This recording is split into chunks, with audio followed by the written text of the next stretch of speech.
بسم اللہ الرحمن الرحیم۔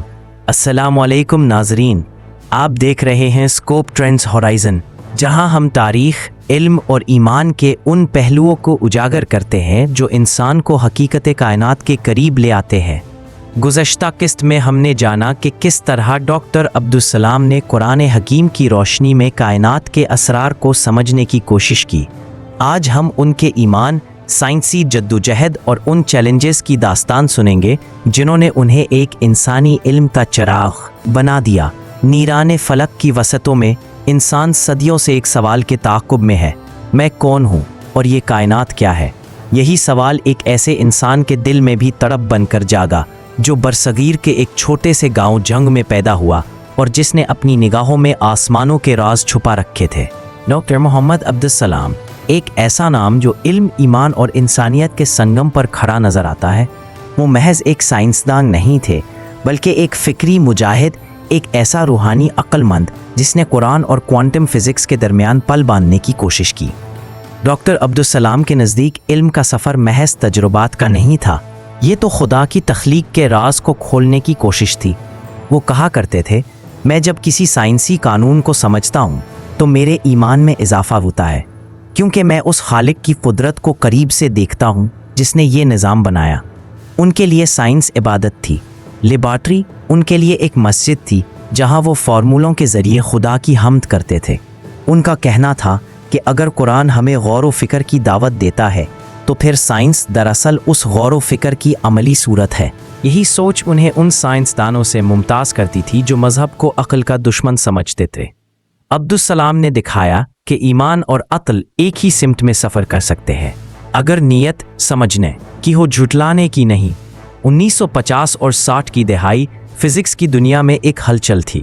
کوانٹم تھیوری اور ریلیٹیوٹی کے درمیان تضاد نے سائنسدانوں کو الجھا رکھا تھا، لیکن ڈاکٹر عبدالسلام نے اس انتشار میں وحدت کا نظریہ، تھیوری آف یونیفیکیشن پیش کیا، ایک ایسا خواب کہ جس میں قدرت کے تمام بنیادی قوانین ایک ہی اصول کے تابع نظر آتے ہیں۔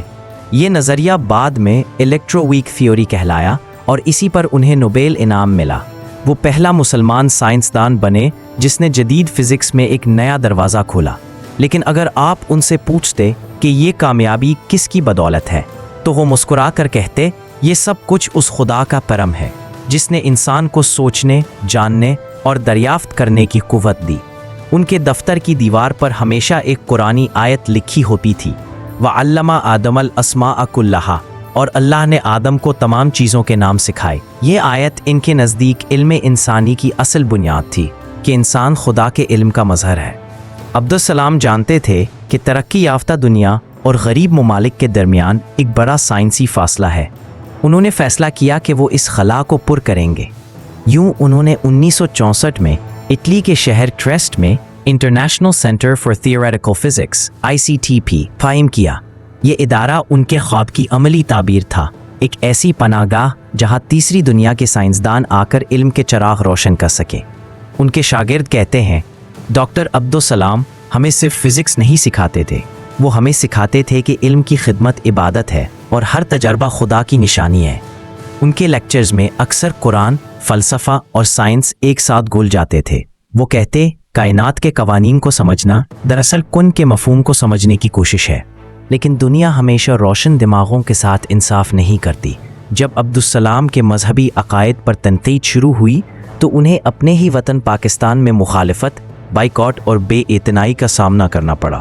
وہ دل سے پاکستانی تھے، ہر کامیابی پر پاکستان کا جھنڈا اپنے ساتھ رکھتے، مگر حالات نے انہیں مجبور کیا کہ وہ علم کی خدمت کے لیے بیرون ملک رہے۔ ان کے دوست کہتے ہیں، عبدالسلام جب بھی اپنے ملک کا ذکر کرتے، ان کی آنکھوں میں چمک کے ساتھ نمی بھی آ جاتی تھی۔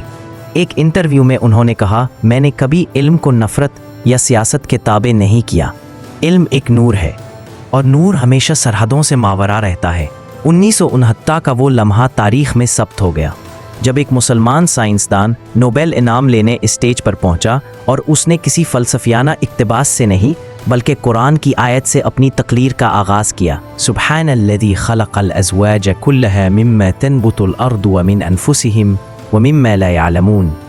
پاک ہے وہ ذات جس نے ہر چیز کے جوڑے بنائے جو زمین اگاتی ہے ان کے خود کے وجود سے اور ان چیزوں سے جنہیں وہ نہیں جانتے۔ یہ آیت ان کے لیے صرف ایک تلاوت نہیں بلکہ ایک فلسفہ تھی کہ انسان کی تلاش علم دراصل خدا کی پہچان کی کوشش ہے۔ دنیا بھر کے سائنسدان اس لمحے خاموش ہو گئے کیونکہ ایک مسلمان نے فزکس کے ممبر سے وحی کے کلام کو زندہ کر دیا تھا۔ وقت گزرتا گیا، عبدالسلام دنیا سے رخصت ہوئے، مگر ان کی روشنی بجھی نہیں۔ آج ICTP کے ہزاروں طلبہ دنیا بھر میں کام کر رہے ہیں اور ہر سال ان کی یاد میں عبدالسلام لیکچر منعقد ہوتا ہے۔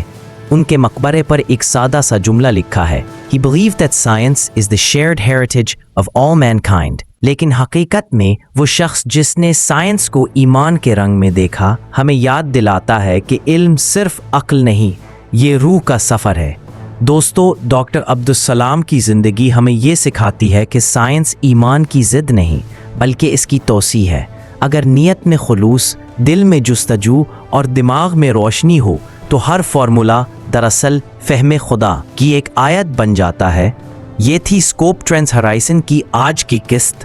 اگلی قسط میں ہم ان کے نظریات کی جدید سائنسی توسیع اور مسلم نوجوانوں کے لیے ان کی فکری میراث پر گفتگو کریں گے۔ اگر آپ کو یہ ویڈیو پسند آئی ہو تو لائک، شیئر اور سبسکرائب ضرور کریں۔ اللہ حافظ، اور یاد رکھیں، علم وہ نور ہے جو دلوں کو روشن کرتا ہے، اور ایمان وہ سمت ہے جو روشنی کو منزل تک پہنچاتی ہے۔